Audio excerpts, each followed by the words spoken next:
When we first kind of went out with our footage, we got some backlash, in part because we had focused on the poorer families. And it was backlash even within the community. And I think they thought that we would sully the good name of Rich Hill by focusing on these families.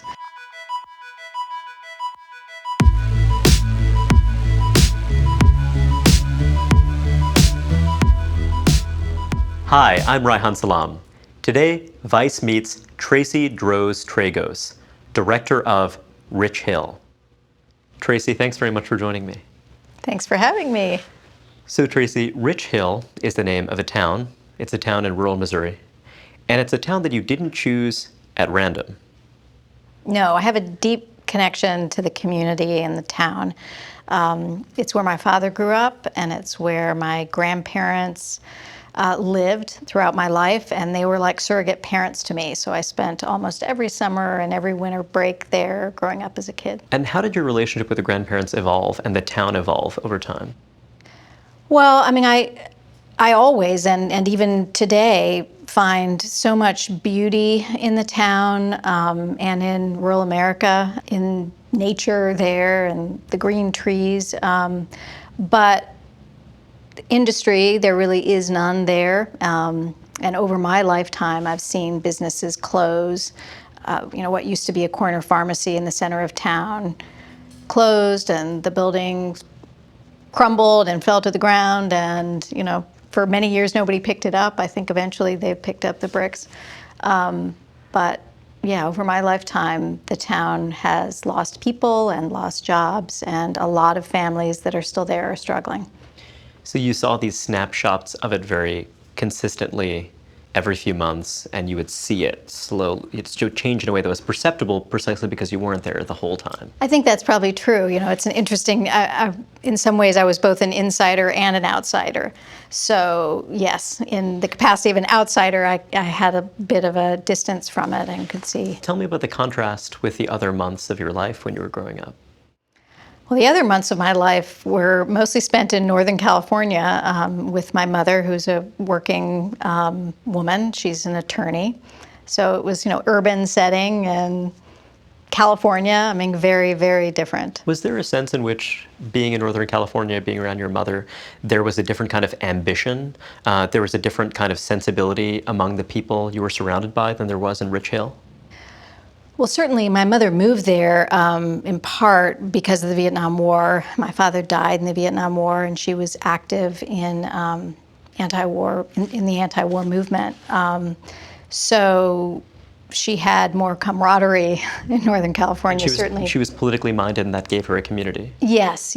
She got her graduate degree from the University of Missouri after my father died, and when she protested there and got arrested there, she got a lot of hate mail and that kind of love it or leave it. So I think she felt that she needed to move out west.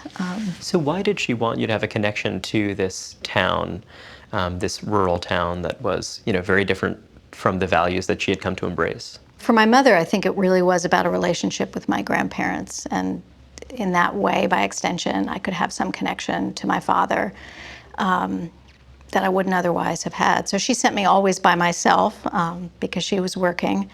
And I absolutely loved being with my grandparents and loved the pace of life there, the rural community, the sense of family was incredibly important and, influenced me deeply. Were there relationships in the town that you had apart from the relationship with your grandparents?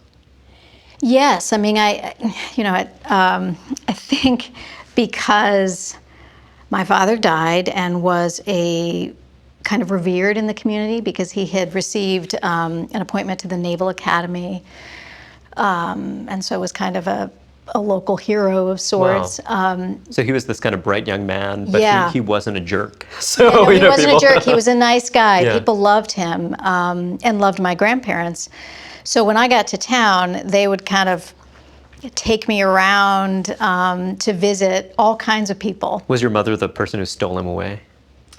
I think in some circles, yes, Yeah. there might have been that notion. But that wasn't held against you. It was not. It was Yeah. never held against me. But that kind of showing me around town was very formative because we went to different kinds of houses. We went to houses that were, they didn't have very much at all. Some might say that they looked like shacks or that they had, tarps. So your grandparents were, pretty economically stable and solid, but this was a poor town, but they were connected to other people in the town. Yes. And my grandmother, having been a third grade school teacher, really believed in, kind of taught with dignity and giving everybody, no matter what their circumstances were, where they came from, kind of equal respect.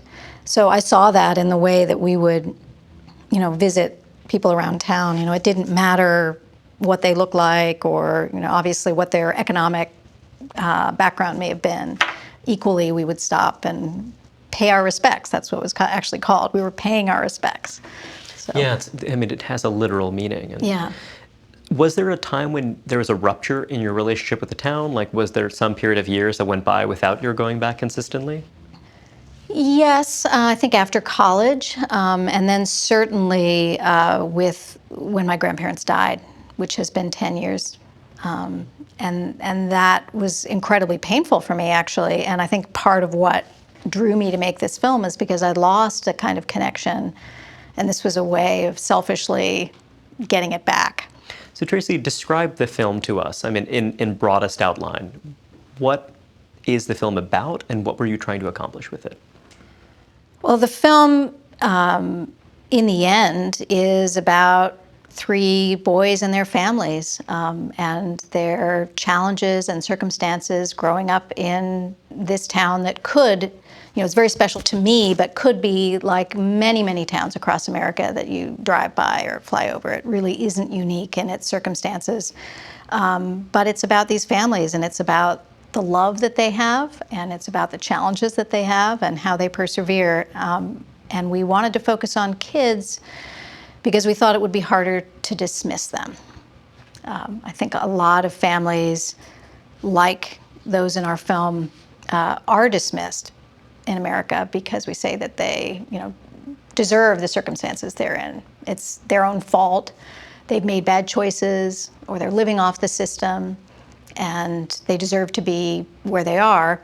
If only they worked harder or had a stronger moral compass, then they would get out and, realize the American dream.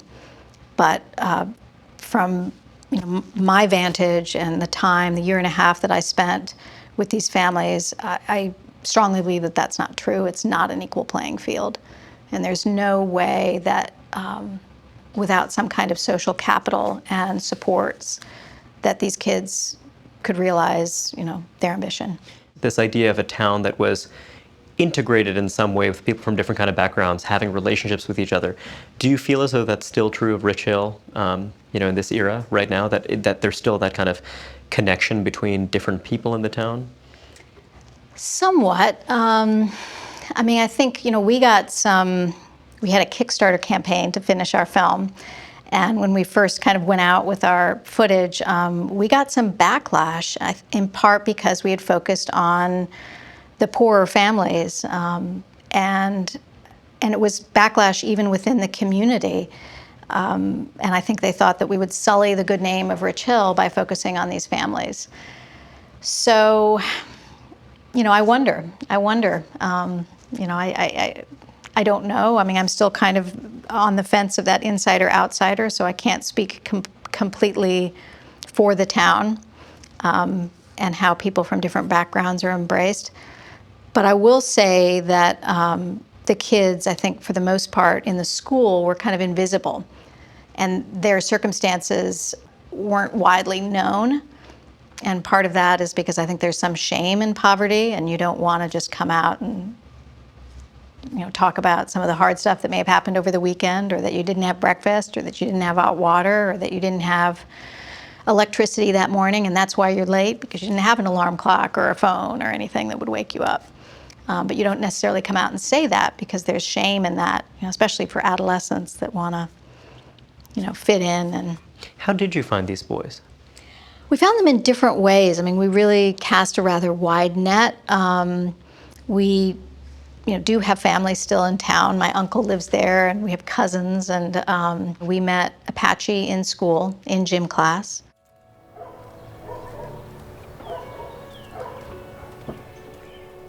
I think people expect me to do good things and have a better future than I do right now.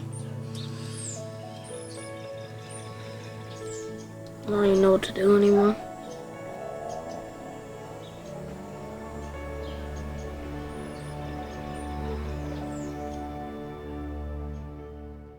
And had an interview with him in the girls' locker room of all things, because it was empty, and it was an interview that didn't make it in the film, but I think for both my co-director and me, we will never forget that. It was in the winter, and his clothes were ripped and his face was chapped, and he was hungry. He was talking about being hungry, but he was so soulful and smart, and it was just a moment that I'll never forget. And we knew very, very much that we wanted to meet his family and understand more what was going on for him. I praise God, I worship him, and I pray to him every night.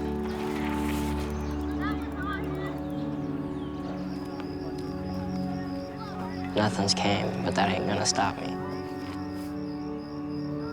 This is what goes through my mind. God has to be busy with everyone else. Andrew, we met in the park.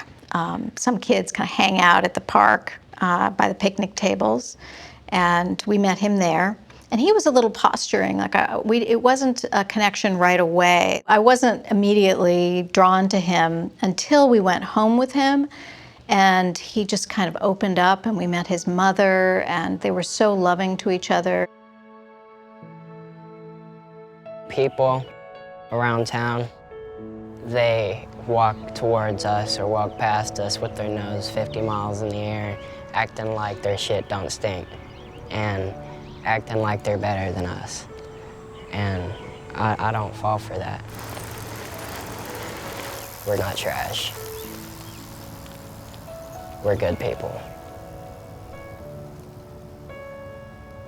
Anything could trigger me.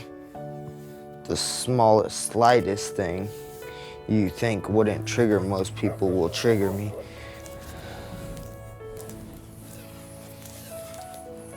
Harley is a great kid. He's very funny. Will make you laugh when you least expect it.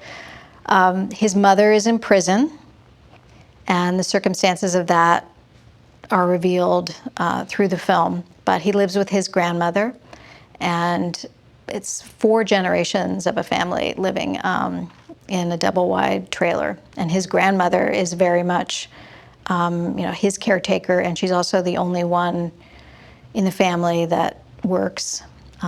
We call her Saint Betty because she's kind of an amazing matriarch.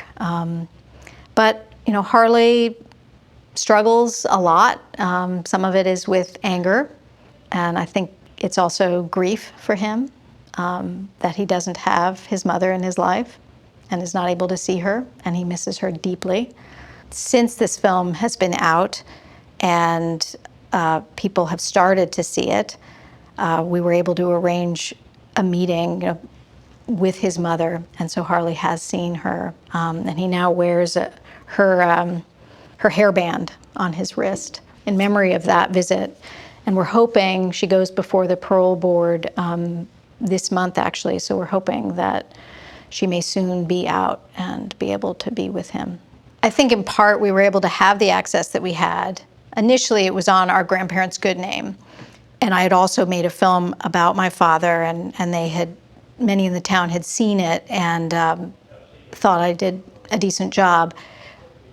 But then it was also, I think, because I'm a mother and I could kind of play the mom card a little bit. I didn't really play it. I mean, I just talked to the moms on that level, and But so if anything, I think Andrew kind of saw me as a mother figure, and I could kind of say, I'm not so much interested in the tough guy, and you can kind of cut that out. But he also has a really affecting line in the film that, in a way, sets up this larger set of questions about, being seen as trash, which I found really interesting because, again, in this little town that's kind of struggling up and down. I mean, that some kids would be seen as trash is just kind of interesting in itself.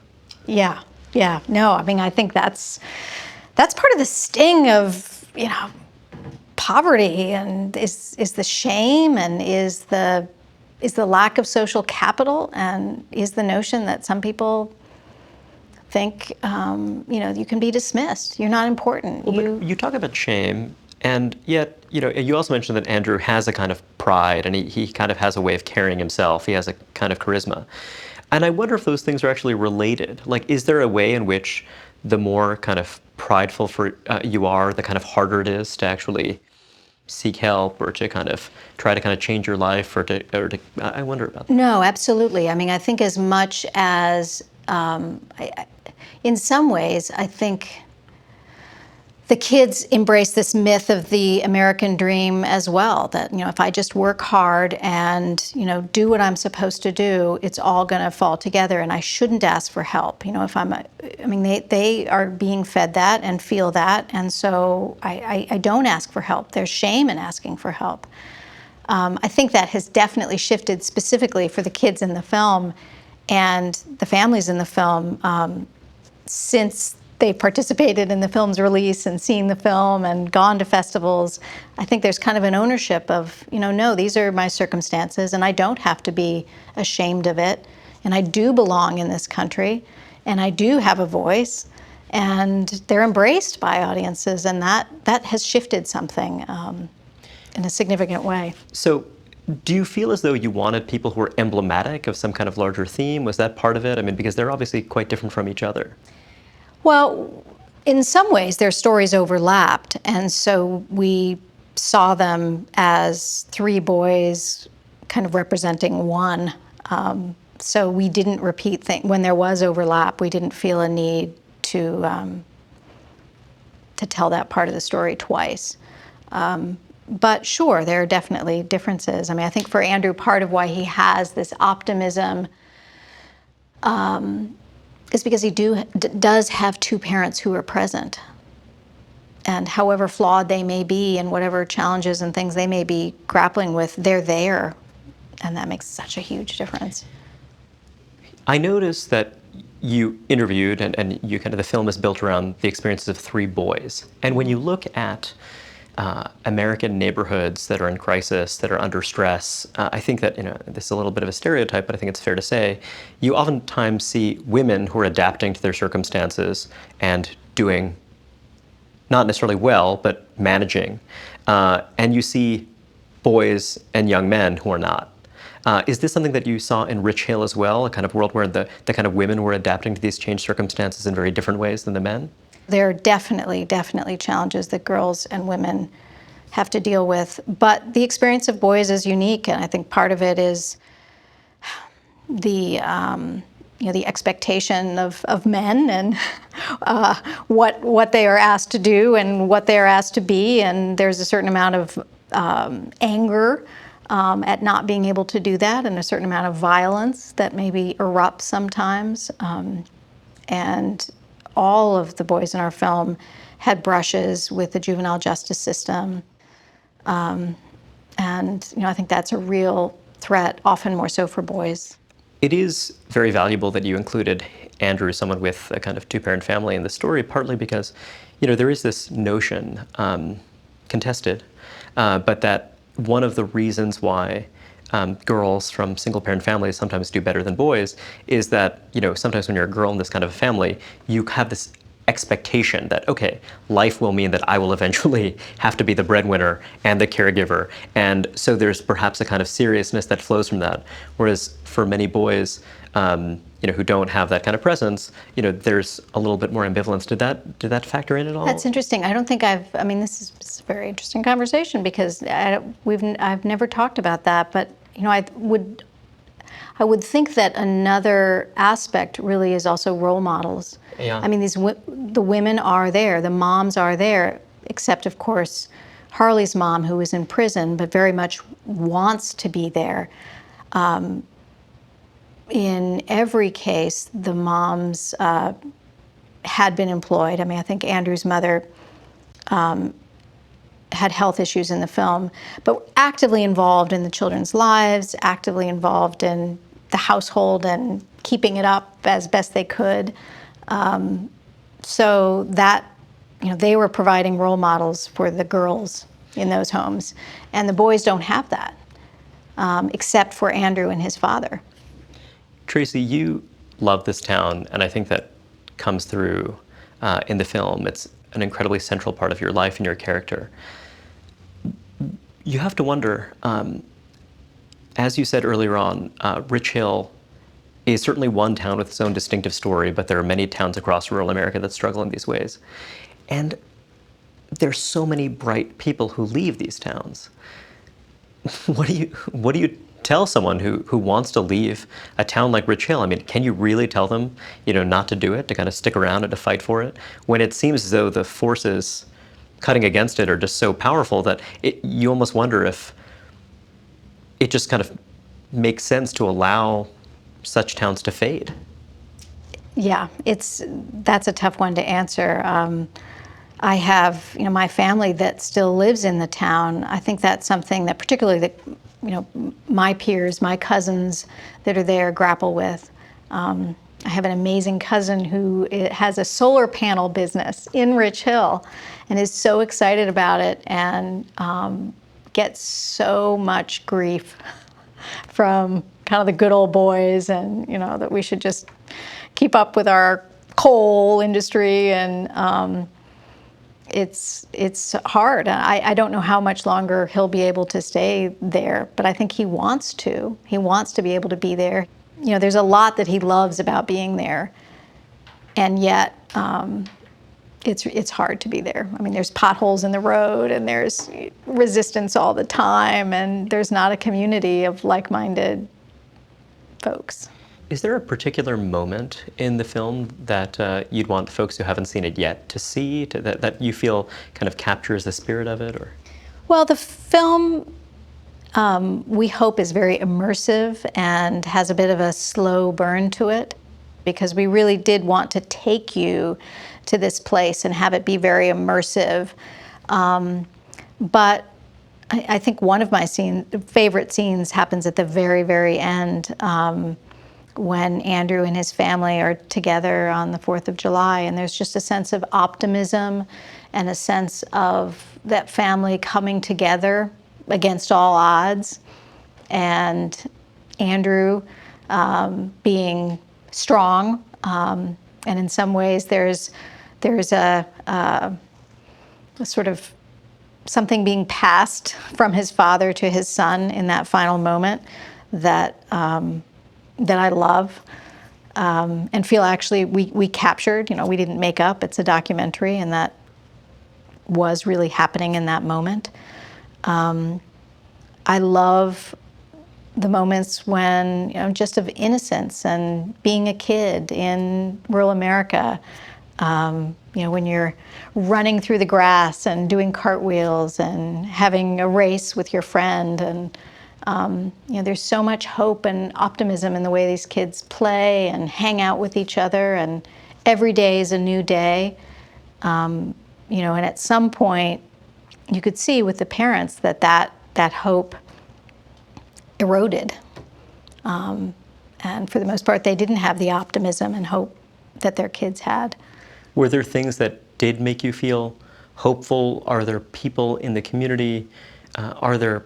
Is there some kind of movement that is pointing in a better direction in the town? I wish that this, I wish I could say it was all going to work out for these kids and their families, and that we could wrap up the film and with a bow and say they're all going to be all right. And I can't say that. That's not the truth. It's more ambiguous than that. I have hope. I have hope for all of them.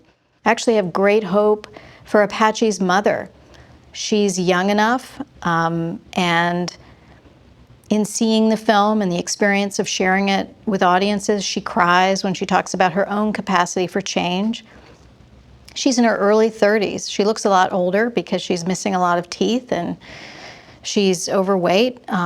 She's now on a diet and stopped drinking so much soda. But I have great hope for her too, not just for the kids. And I think that's important when we look at the whole family. And when we think about bringing resources and attention and social capital to these communities, to consider the whole family and not just the kids. This isn't your first film. Tell us how you got started in filmmaking. Well, I started out as a writer. My undergraduate degree is from Northwestern in fiction writing. And then that took me to USC, where I have an MFA in screenwriting. But when I was in film school, I also did a lot of production. And in fact, it was there that I made my first documentary, which was about friends of our family that lost their home in the Oakland fire many years ago. So I think it was, always a strong interest of mine, but my focus was on writing. And the documentary about my father came about when I was on the internet one night and came across the circumstances of his death that no one in my family had known before, written by a man who had been on his boat and witnessed him die. And that propelled me on this journey to know him and meet the man that wrote the article and meet the men who were with him on his boat. So, and also to greenlight myself as a filmmaker, because I had been writing scripts that had been optioned or were being shopped around, and you sort of wait for other people to give you permission to make a film. And when this random discovery happened in my life, I knew that I needed to greenlight myself and just make this film. And so that was what started me on the independent path, I think. How does Rich Hill fit in your larger body of work? Well, I think for me, I'm always exploring themes of family, connection, and even place. So that's that's what interests me, what motivates me. I think whenever a project really takes hold for me, I think about, would this story be told if I didn't tell it? Why is this my story to tell?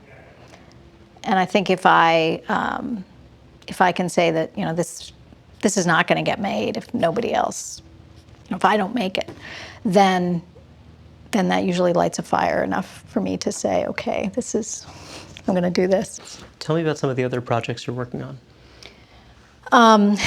It's an exciting and full time. I feel like I've never been more busy in my life, but that's good.